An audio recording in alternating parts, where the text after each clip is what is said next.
Normally we'd be in the studio together, but today I thought we could hang out in my backyard because we actually have a baby fruit tree that lives in our backyard. It has a very furry next door neighbour. He might be in shot sometimes. But this tree actually grows a few different fruits throughout the year. At the moment, it's trying really hard to grow some oranges. Now, for these oranges to grow really well, you'd probably have to take better care of them than we do. You see, Chris and I aren't very good at gardening. And these oranges actually aren't super juicy. They're not very nice. Sometimes they taste quite sour and not very nice, which is a bit of a shame because there's quite a few on this tree. But to make the oranges more delicious or more juicy, it's not like I would pour sugar on them or like scrub the orange. I would need to do something to the tree itself that these pieces of fruit are connected to.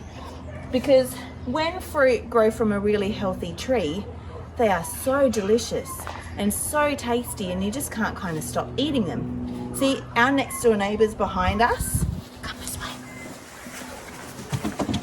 have this really big lemon tree. And it's a lot older than our tree is. And I have a bit of a feeling that they've probably taken better care of their tree, because these lemons are amazing and so delicious, and we use them in our cooking all the time and in our baking. But let's go back to our orange tree because I have something else that I want to show you. Now, even though I already told you that these oranges aren't super delicious, which one do you think you would pick? Would you pick one that's connected to the tree, or would you eat that one there? Look at it.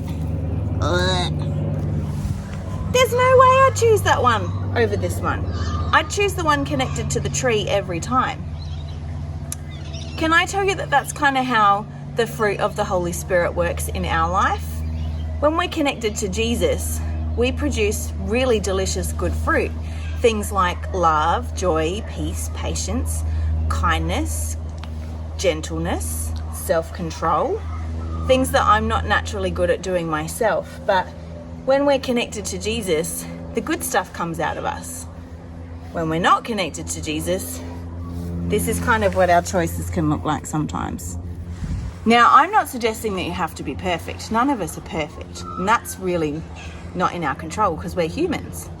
But when we stay close to Jesus, it's easier to make choices that taste a lot sweeter. So, if you want to produce really delicious fruit in your words and actions, it's heaps easier to do when we're connected to Jesus. And how do we do that? Well, we can pray and talk to him. So let's do that right now. Oh, sorry. Apparently I also have to pat Manny while we're praying, but that's okay because we can do stuff while we're praying. So, dear Jesus, we thank you that you're always with us. We thank you that your Holy Spirit helps us to become more and more like you. Thank you that you always love us. And we just pray that you help us to stay connected to you so that we can become more like you. Amen.